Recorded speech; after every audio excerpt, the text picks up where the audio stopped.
সম্মানের সুধীর মির্জাপুর টাঙ্গাল আমাদের গ্রাম ও ফুলকি। আমি কত কষ্ট করি দেখেন, জনগণের পাশে কষ্ট করি। এই ফুটবল খেলা আগের মতন ফিরিয়ে আনতে চাই। এই ফুটবল খেলা আমাকে কাছে পুলার নিশাখরের থেকে ভালো হোক, আমি এটা চেষ্টা করি। আমার কথা, আমি ক্ষমতা যদি যেতে পারি, আমি জানি হাজার হাজার ফুটবল কিনে দিতে পারি, আমার ছোট ভাইরা খেলবো, এটাই আমার কথা। আর এই চকটা নিয়ে করতেছি কিনে বের হ, এটা মূল কাহিনী হলো,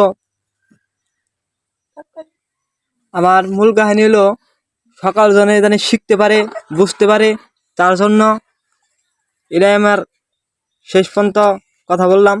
যদি ভালো লাগে অবশ্যই আমাকে সাপোর্ট করবেন, আর ভালো লাগলে, না ভালো লাগলে কমেন্ট বক্সকে বলে থেকে যাবেন।